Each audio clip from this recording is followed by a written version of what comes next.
Super robot helicopter wolf attack. धरती से दूर एक अलग ही दुनिया थी जहां पर तरह तरह के जानवर रहते थे और उन सबका मुखिया एक विशाल वुल्फ रहता है। एक बार विशाल वुल्फ अपनी सिंहासन पर बैठकर अपने प्रधान जो कि एक भेड़ रहता है उसे वो जोर जोर से कह रहा था, इस सारी धरती पर मुझे राज करना है, इसीलिए जल्दी से धरती पर जाओ और वहां की सारी जानकारी लेकर आओ। जो आज्ञा महाराज। प्रधान तुरंत धरती के लिए रवाना होता है।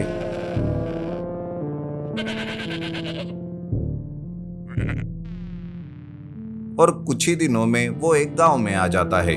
गांव में सब अपने अपने काम में लगे हुए थे।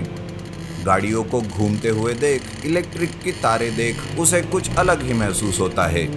वो सोचता है, ये सब धरती के लोग किस तरह की जिंदगी जीते हैं, पर जो भी है इन्हें तो हमारा गुलाम बनाना ही पड़ेगा और ये सब तो बड़ी ही आसानी से गुलाम भी बन जाएंगे।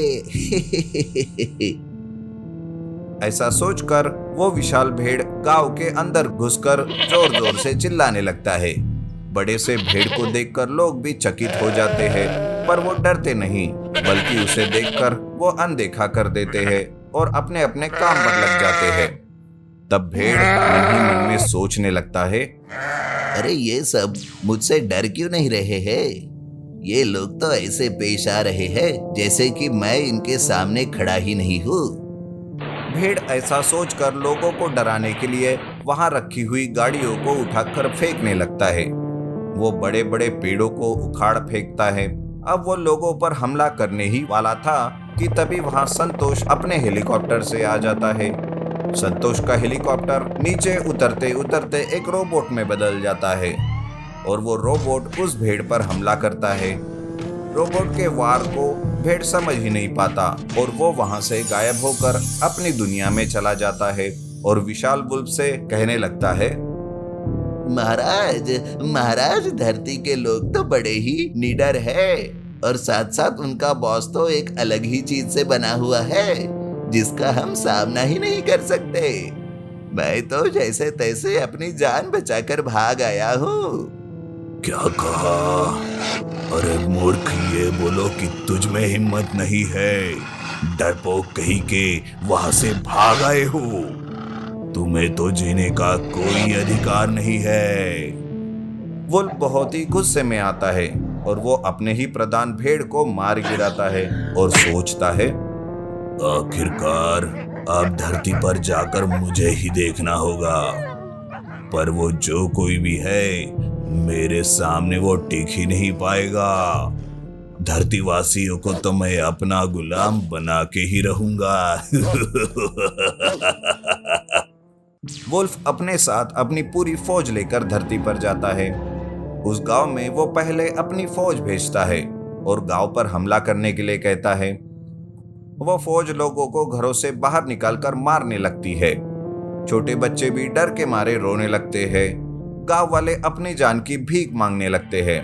तब एक गांव वाला कहता है, अरे कोई संतोष को तो बुलाओ, अब वही हमें बचा सकता है। ये बात सुनकर वो विशाल वुल्फ कहता है, इस धरती का बस मैं ही एक देवता हूँ, तुम सब लोगों को मेरी पूजा करनी होगी। तुम पूजा करोगे तो ही तुम सबको किसी भी चीज की जरूरत नहीं पड़ेगी।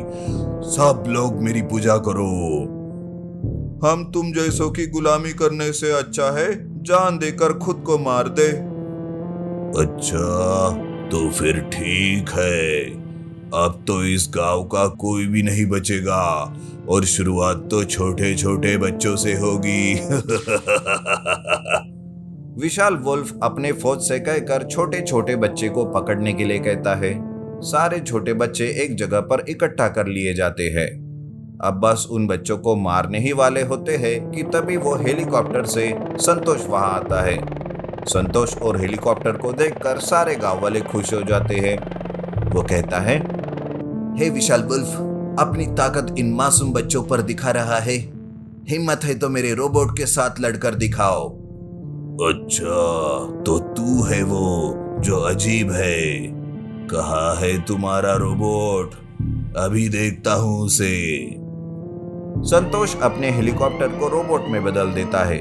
तब रोबोट वुल्फ के सारे फौज को एक एक करके मार देता है।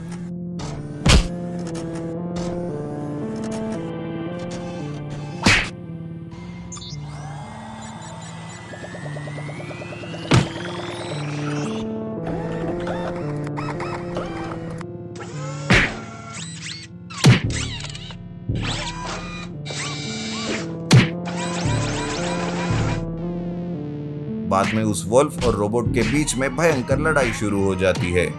रोबोट के सामने वुल्फ टिक नहीं पाता और उसकी टेक्नोलॉजी से अनजान वो वुल्फ उस रोबोट के सामने अपने घुटने टेक देता है। इस तरह रोबोट की जीत हो जाती है और वुल्फ की हार हो जाती है। वो वुल्फ धरती छोड़कर वापस अपनी जगह भाग जाता है।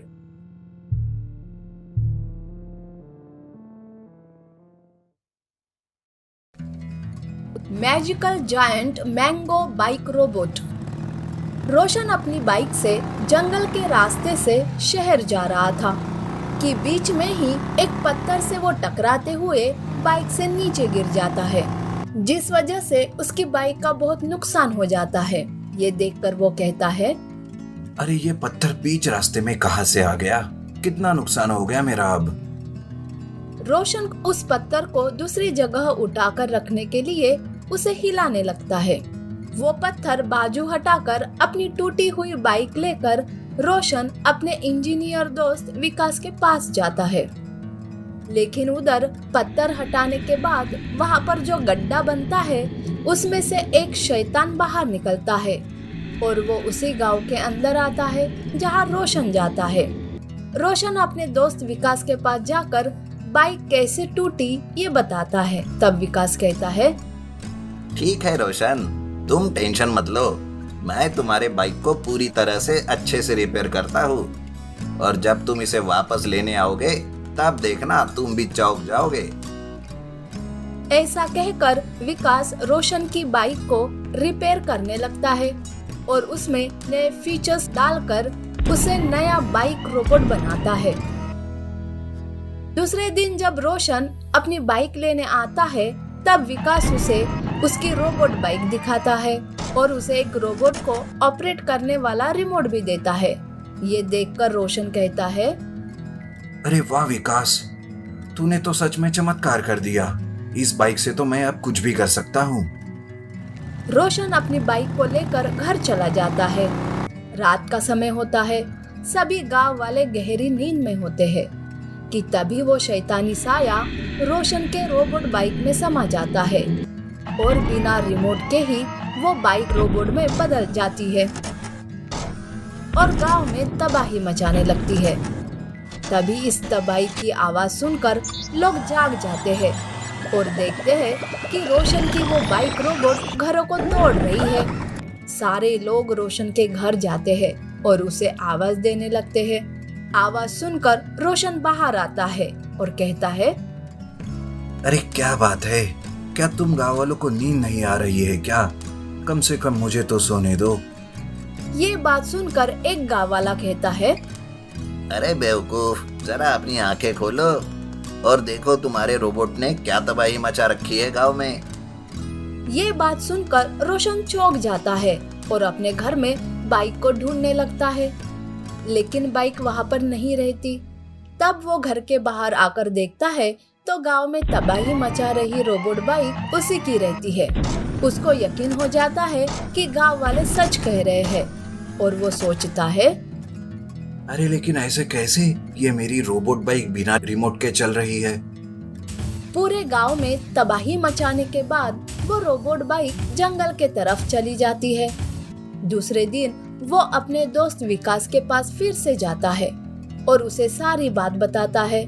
तब उसके ध्यान में आता है और विकास कहता है, अरे लेकिन ऐसे कैसे हो सकता है? फिर भी ठीक है, चलो उस रोबोट के पीछे अभी निकलते हैं। ऐसा कहकर विकास और रोशन दोनों मिलकर जंगल अपनी रोबोट बाइक को ढूंढने निकलते हैं। बहुत देर हो जाती है पर फिर भी उन्हें रोबोट बाइक नहीं मिलती और वो थक कर एक जगह बैठ जाते हैं और सोचते रहते हैं कि आखिर वो रोबोट बाइक कहाँ गई। तभी वहाँ पर एक साधु बाबा आते हैं और उनसे कहते हैं, बेटा, तुम्हारी परेशानी का कारण इस जंगल का एक शैतानी साया है। वही तुम्हारे बाइक में समा गया है और तबाही मचा रहा है। ये बात सुनकर विकास उन्हें पूछता है, तो फिर बाबा आप ही बताइए, अब हम क्या करें? कैसे उस रोबोट बाइक को तबाही मचाने से रोके? बाबा उन्हें एक मैजिकल मैंगो देते हुए कहते हैं, ये लो बेटा, ये एक मैजिकल मैंगो है। तुम इस मैंगो का इस्तेमाल करके एक और रोबोट बाइक बनाओ और उस शैतानी साए को रोको। ये सुनकर विकास और रोशन उस मैजिकल मैंगो को लेकर घर चले जाते हैं और कुछ ही दिनों में एक रोबोट बाइक बनाकर उसमें उस मैंगो की मैजिकल शक्तियाँ डाल देते हैं, जिससे वो एक magical giant mango bike robot बन जाती है। फिर वो दोनों ही उस मैजिकल जायंट मैंगो बाइक से जंगल में उस शैतानी रोबोट को ढूंढने जाते हैं और आखिरकार उनका आमना सामना हो ही जाता है। शैतानी रोबोट पहले तो उन पर वार करता है, जिस वजह से विकास और रोशन का मैजिकल जायंट मैंगो रोबोट नीचे गिर जाता है। लेकिन फिर से उठकर वो मैजिकल जायंट मैंगो रोबोट उस शैतानी रोबोट पर वार करने लगता है। वो कभी अपने अंदर से आग निकालता है तो कभी गोलियां बरसाता है। इस तरह से दोनों रोबोट के बीच लड़ाई चालू रहती है कि तभी मैजिकल जायंट मैंगो रोबोट अपनी मैंगो गन निकालता है और उस शैतानी रोबोट पर जादुई मैंगो फायरिंग करने लगता है। देखते ही देखते वो शैतानी साया उस रोबोट को छोड़कर फिर से नीचे जमीन में चला जाता है और रोशन को उसकी रोबोट बाइक वापस मिल जाती है।